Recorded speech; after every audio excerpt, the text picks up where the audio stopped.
Hey guys, Farhad here from TFF Fitness, and before I get started with today's video on lat training, I just want to ask you a quick favor. If you haven't already done so, please like this video, subscribe to this channel, click the bell notifications.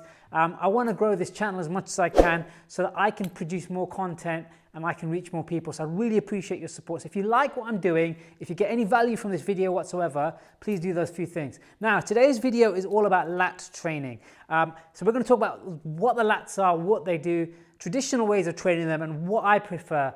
So there's two setups I've got here. I've got the traditional setup with the lat pull down bar, and I've got a dual cable system here. Now you don't have to use either of these. You can go to a gym that's got something like a hammer strength single arm lat pull down machine, which is brilliant, or if you're really lucky, it could be a prime machine.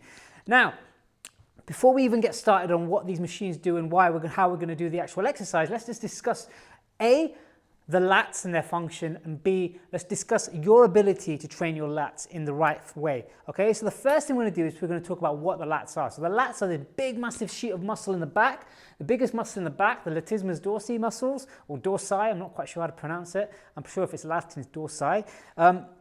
So what these do is they start off in your vertebrae, in your spinal column, okay? They go down into your iliac crest and into some fascia here, and they go into the ribs, and into the scapula, the base of the scapula as well. Okay, that's where it all starts off, and it sort of inserts into this arm. So basically what it does, what this muscle specifically does, is it does what we call shoulder extension. So it pulls the shoulder down this way.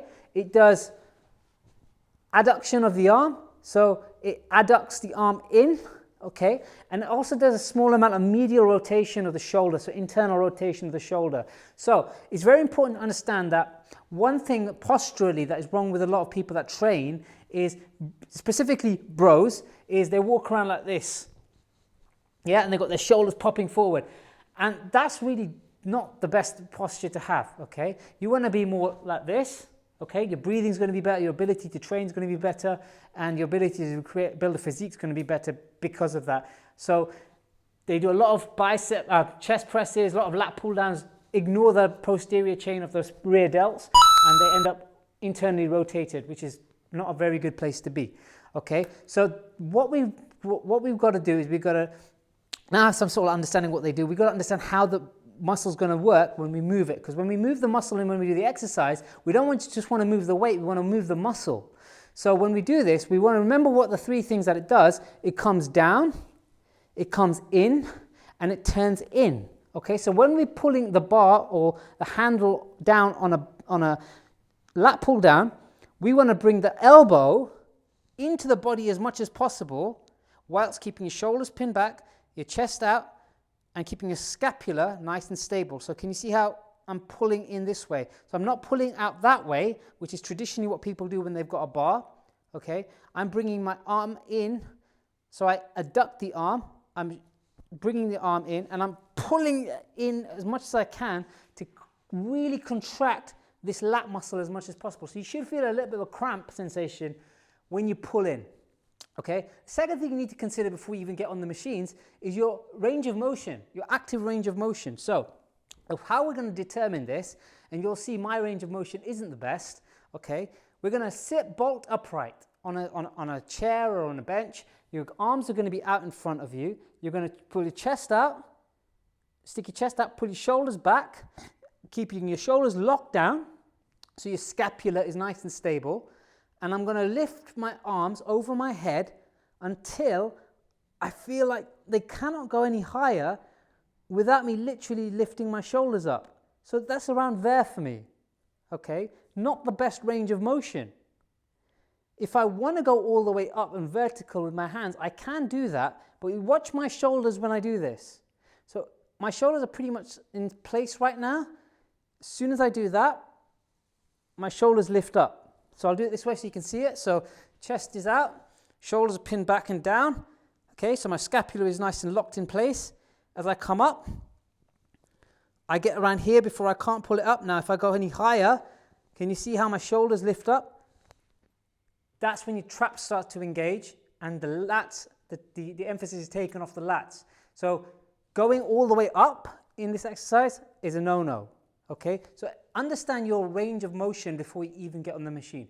So like I said, I'm going to show you the traditional way of doing it, which I'm not a particular fan of, and then I'll show you how I do them on a cable stack like this, and why I do it, and then you can make a decision which one's better for you.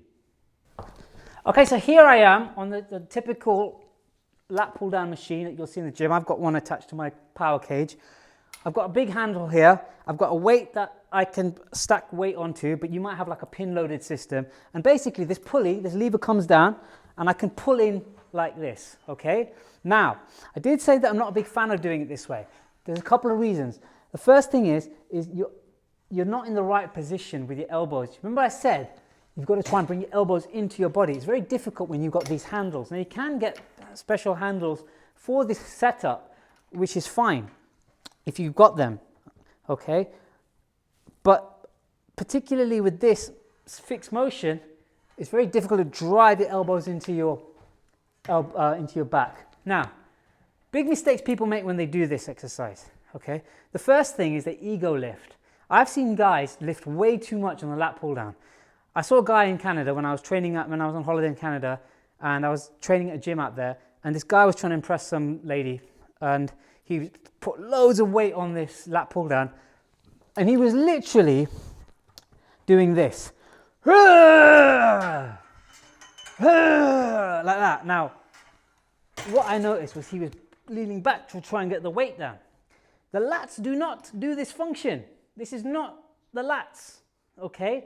So there's no need to get into this hip flexion and hip extension movement. Absolutely no need for it, okay? What you want to do is, like I said, find your range of motion. Again, vertical's not good for me. I need to lean back slightly, okay? Chest out, shoulders pin back, locking the shoulders in place, and then bringing it down, okay? Another big mistake people make when they do this, they become down too low. You want to bring it just around chin level. In other words, just bring your elbows into your body. For me, that's around chin level. Coming up, I want to make sure I want to go as high as I can before my shoulders want to start feeling like they're going to pop out. Okay, so around here, I can go higher if I let my traps do the work, but I don't want my traps to do the work. So this is about as high as they'll go. I want to squeeze the lats, drive them in. Okay, like this. Okay, not like this, which is what a lot of people do. Okay, we don't want to go all the way up unless you've got the range of motion that allows you to do that without your shoulders popping up, okay? But that's one way of doing the lat training. I'm going to show you the way I prefer to do them on the dual cable pulley machine. So as you can see here, I've got the dual cable pulley machine. Now, because the cable, the machine is set up so that they've got two individual stacks, I can now work the lats the left and the right pretty much independently, yeah? I've not got one fixed bar, so it becomes a bit of a unilateral movement, almost, right? Now, I'm going to use the bench facing away from me like this, so facing towards me, so I can literally stick my chest against this, push my chest into it hard, so I've got nice support now, okay? You might find that you're in a gym and you're lucky and you've got chest-supported single arm lat pull down or chest-supported lat pull down machine, which has got this support already, okay? If you don't, just sit yourself forward on a bench like this, pressing your chest in, so you've got that now you've got that stability. Now you see how I've got my angle off this bench is at an incline, or for me a decline slightly. What that allows me to do is when I've got the hands on the D handles here, okay, I am now in that position. Okay, I can adjust this to be in the right position for my range of motion. Now, if I put it a little bit more upright, okay, as I come here, can you see how I'm back in that range of motion that I could only get into? Yeah, can you see that? Great, okay. Now, from this position, I can now bring my elbows into my back. Now, because I'm using D handles, these handles here, because they have this ability to twist in, I can just rotate my wrists slightly, so that I can really pull my elbows into my body and squeeze the lats as much as I can. And this way, you're going to get a much better feel on the lats than you would if you use the bar on a traditional pull-down machine. Now, the lats are a great big muscle to work. they take a lot of punishment in the gym and they give you that V-taper look. So it's important you train them correctly. So hopefully this video has given you an idea of the better way to train the lats and the right technique to use and the right cues to use. If you have any questions about this video or any other videos I make, or you have any questions about fitness, just pop them in the comments below. I'm more than happy to get involved and answer your questions. If you have questions unrelated to this video, just pop them down as well. I'm more than happy to answer your questions and make up follow-up videos just for you. It's not a problem for me. But I do ask you, as I asked you earlier in the video, if you like this video, if you got some value from it, please, please, please, please, please like this video, subscribe to the channel, click the bell notifications, so it really helps me grow this channel. Okay, thank you so much for watching this video. I look forward to seeing you shortly in the next one, and have a great day, stay safe, stay awesome.